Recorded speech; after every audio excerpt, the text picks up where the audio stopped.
마태복음 2장 전반부에서 저희는 동방 박사들이 유대인의 왕으로 태어나신 예수님께 경배하러 온 사실을 살펴보았습니다. 그들이 예수님께 경배하러 온 것은 하나님의 인도하심, 특별한 인도하심의 결과였고, 또 유대인의 왕이신 예수님을 만나려는 그 사모함 때문에 그들은 예수님께 경배할 때 기쁨으로 정말로 충만했습니다. 오늘은 헤롯에 대해서 살피려고 합니다. 특별히 제목을 달지는 않지만 오늘 본문 묵상하다가 제목을 달고 싶었어요. 그래서 헤롯의 오해, 무슨 드라마 제목 같지만 헤롯의 오해에 대해서 헤롯이 뭘 오해했는가? 그리고 우리도 마찬가지죠. 오해하면 그때부터 뭔가 이렇게 자꾸 꼬이죠. 주신 것들 누리지 못하고 괜히 그것 때문에 불편해하고 어려워하고, 헤롯도 그랬습니다. 그래서 오늘 헤롯의 오해를 통해서 또 우리 하나님의 구원의 섭리와 또 그것들을 오해하지 않고 바로 풀어가야 되는 것 함께 묵상하겠습니다. 첫째로 헤롯이 오해한 것은 헤롯은 예수님이 그의 왕좌를 뺏어간다고 오해했습니다. 그랬죠. 오늘 보니까 끔찍한 학살 장면이 다 헤롯의 오해 때문에 비롯된 겁니다.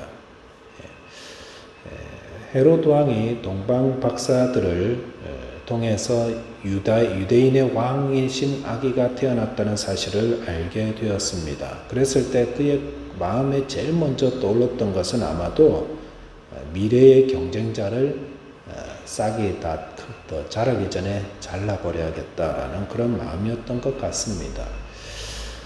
그래서 본문 16절에 보니까 이에 헤롯이 박사들에게 속은 줄 알고 심히 노하여 사람을 보내어 베들레헴과 그 모든 지경 안에 있는 산의 아이를 박사들에게 자세히 알아본 그때를 기준하여 2살부터 그 아래로 다 죽였다라고 했습니다.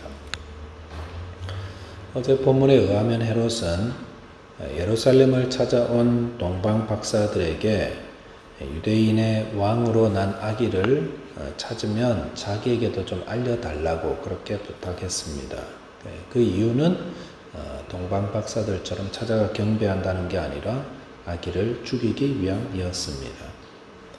그런데 그런 꿈에 헤롯에게로 돌아가지 말라는 지시하심을 받은 동방의 박사들이 다른 길로 고국으로 돌아갔고, 헤롯은 하루 이틀을 기다려도 이들이 돌아오지 않자 그때서야 박사들에게 속은 줄을 알고 심히 노하였다고 했습니다.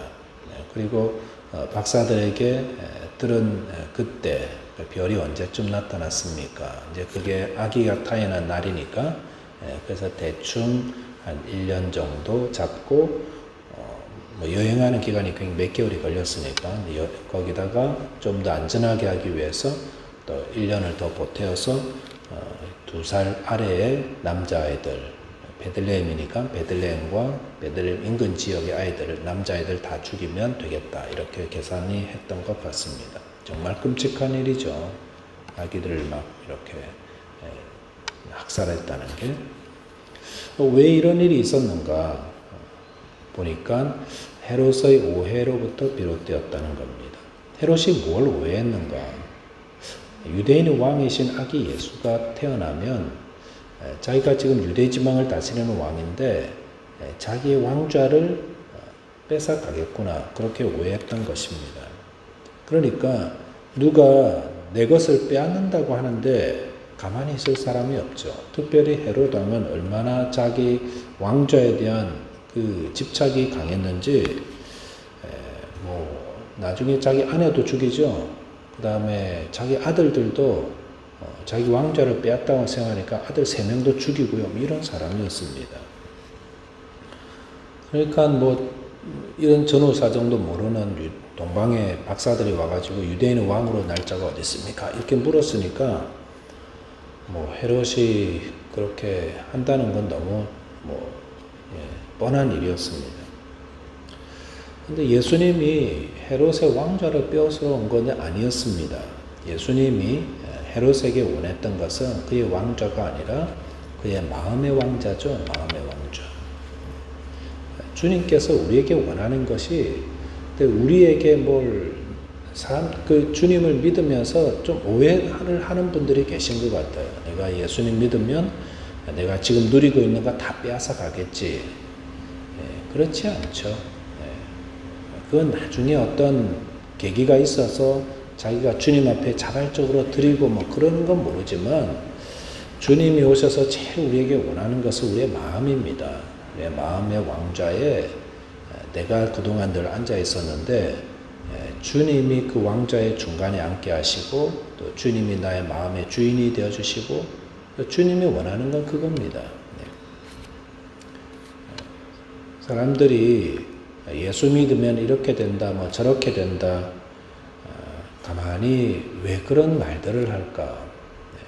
저희는 이제 성경을 통해서 예수님이 우리의 생명이요, 또 우리에게 가장 좋은 걸 주시는 분임을 아는데, 예수 믿지 않고 교회 다니지도 않고 성경도 읽어보지 않은 분들도 그렇게 이야기를 하세요. 안티 크리스찬들. 요즘은 또 그런 글들이 너무 많이 돌아다녀서 참 안타까운데요. 왜 그럴까? 왜 그런 말들이 돌아다니고 요즘 또 교회는 다들 기피 지역이 되어버리고요. 왜 그럴까? 가만히 보니까 예수를 먼저 믿은 우리 때문이 아닐까 생각이 듭니다. 우리가 예수님을 믿고 정말로 행복하고 정말로 기쁨과 감사가 충만한 그런 삶을 살고 있었다면 은연중에 우리의 모습들이 그들에게 이렇게 드러나고 알려져서 나도 교회 다니고 싶고 나도 예수 믿고 싶다 이렇게 나올 건데 과연 우리는 예수님 믿으면서 정말 행복합니까? 과연 나는 이 길이 생명의 길이고 기쁨과 감사로 충만하고 그분 없이는 살 수 없습니다. 그런 삶을 살고 있는지 우리 자신을 좀 돌아보게 되더라고요. 행복에 대한 거, 예수 믿으면 행복합니다. 이게 너무 기복신앙적이다 이렇게 보지 않았으면 좋겠어요. 정말 예수님이 우리에게 온 것은 생명을 주기 위함이고 우리를 복되게 하시고 우리를 구원하시기 위함이고 예수 믿으면 행복한 거 맞잖아요. 여러분 행복을 위협하는 게 뭐죠? 행복을 위협하는 게 행복이 다 깨어지고 무너지는 자리에 가면은 예수님이 있습니까? 예수 믿어서 그 행복이 다 사라집니까? 그게 아닙니다. 행복이 다 깨어지고 무너지는 데 가면은요 공통적으로 있는 게 있는데 인간의 욕심이 있고 죄가 있습니다. 인간의 욕심과 죄가 인간의 행복을 무너뜨리는 거예요. 그게 우리에게 하나님이 주신 그 아름다운 것들을 다 파괴해버리는 거죠. 그래서 피 흘리기까지 죄를 멀리해야 되는 이유가 뭐냐면 하나님 눈에 잘 보이기 위해서 물론 그런 것도 있지만 더 중요한 이유는 우리에게 하나님이 주는 행복을 다 파괴해버리는 거예요. 욕심 들어가면 그때부터 우리의 삶에 삐그덕삐그덕거리고 분쟁 생기고 주위의 사람들 아프게 하고 나도 행복하지 못하고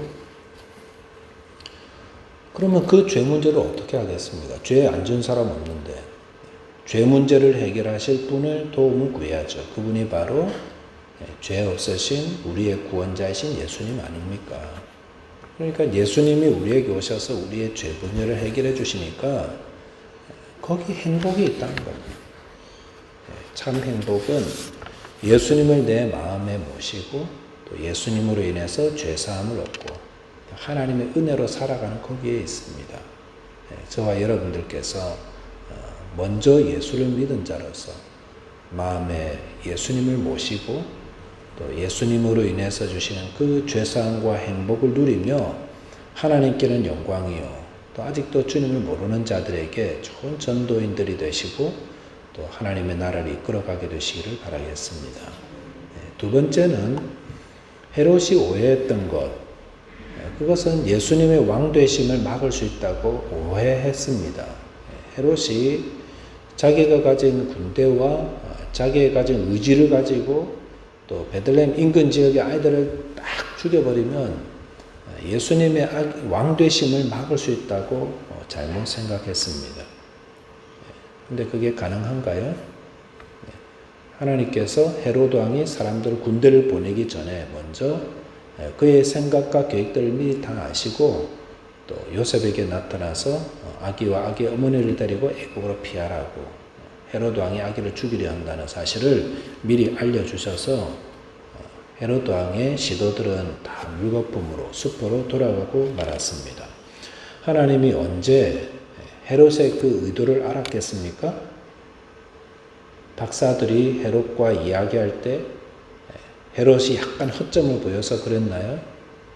헤로드 왕이 대화할 때 눈빛을 보고 알으셨습니까? 그게 아니죠. 언제 아셨습니까? 이미 헤롯의 속셈은 헤롯이 태어나기 전부터 아셨어요. 그래서 호세아 선지자 예레미야를 통해서 이미 다 하나님이 다 선지자들 통해 다 기록해 놓은 거 아니겠습니까? 헤로드 왕이 베들레헴 인근 2살날의 아이들 다 죽이려 할 때에 그의 마음에는 이것만 하면은 자기의 왕좌를 지킬 수 있고 예수님의 왕되심을 막을 수 있다고 생각했지만 하나님은 이미 다 그 생각들을 아시고 이미 앞서 가셔서 그 모든 것들을 다 피하게 하시고 다 보호하시고 하나님의 구원의 섭리를 이루게 하셨습니다. 우리의 인간은 늘 5분 이후의 일도 알 수가 없는 사람들입니다. 그렇기 때문에 자기의 생각과 뜻대로 어떤 아무리 많은 군사력과 힘을 가지고 있다 할지라도 하나님의 섭리와 하나님의 손길까지 우리가 막을 수 있는 게 아닙니다.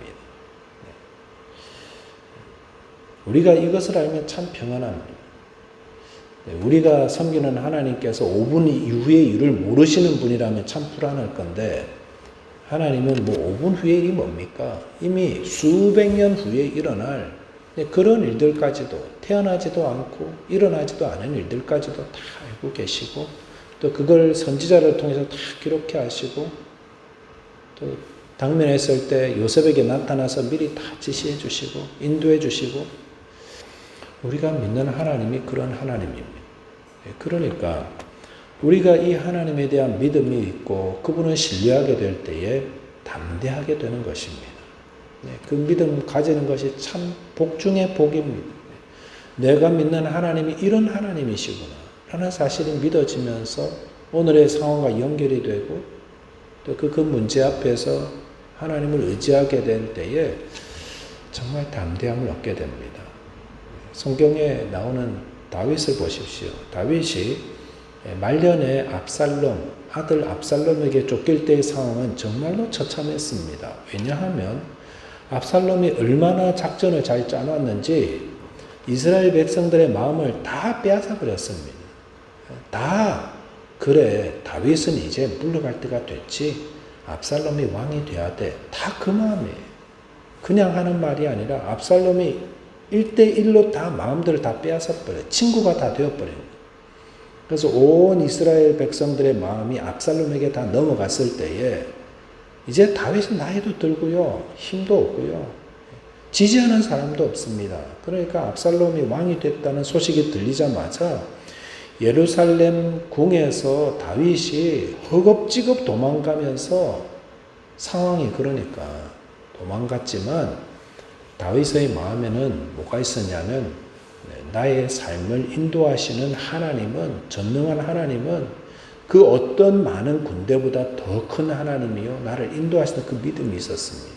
그렇기 때문에 시편 3편을 이렇게 고백했어요. 그게 압살롬에게 쫓기며 피하면서 쓴 시편인데 5절에 보니까 내가 누워 자고 깨었으니 여호와께서 나를 붙드심이라.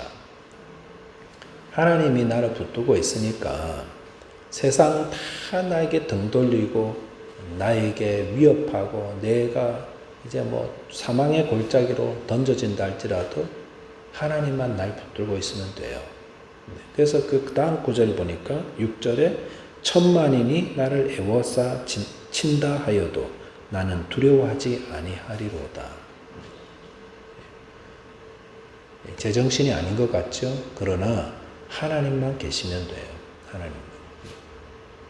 저와 여러분들에게도 하나님이 계시지 않습니까? 하나님은 그를 찾는 자들에게 의지가 되시는 분입니다. 그리고 그건 구약 신약 가릴 것 없이 다 똑같습니다. 로마서 8장 37절에도 그러나 이 모든 일에 우리를 사랑하시는 이로 말미암아 우리가 넉넉히 이기느니라. 어떤 상황에서든 오늘도 하나님께서 저와 여러분들의 구원자가 되십니다. 그리고 그분이 우리에게 오셔서 우리의 마음을 다스리시고 우리에게 죄를 사하시고 행복을 이끌어가고 계십니다. 예수 그리스도를 마음에 품고 하나님의 붙드심 안에 있는 자들은 오늘도 복된 삶을 살고 있습니다. 오늘도 그와 같은 삶을 통해서 승리하시고 또 하나님께 찬양 올리고 주님 안에서 행복한 하루 되시기를 주님의 이름으로 권면하고 축복합니다. 기도하겠습니다. 하나님 아버지 감사합니다. 천지를 창조하신 하나님, 또 그의 아들 예수 그리스도를 우리에게 보내셔서 또 우리를 살리실 정도로 우리를 사랑하시는 하나님께서 나의 하나님이 되고 또 그분을 의지하는 자에게 주님이 또 친절하게 오셔서 맞아주시고 자녀 삼아주시고 도와주신다고 성경의 많은 부분들에서 말씀하고 계시지만 저희들이 주님을 오해하여서 혹 우리의 소중한 것들을 빼앗아가지는 않으실까? 예수님 믿고 또 바닥으로 떨어지면 어떡할까? 그런 오해했던 부족하고 미련한 저희들 주님 불쌍히 여겨주십시오. 그리고 이제는 예수님을 의지하여서 그분을 바로 알고 또 하나님을 온전히 붙들어서 주님이 주시는 복된 삶을 누릴 뿐 아니라 주님을 알지 못하고 오해하는 사람들에게도 그 예수님을 증거하고 또 하나님의 자녀답게 곳곳에서 승리하며 하나님께 영광 돌리는 저희 모두가 되게 하여 주옵소서.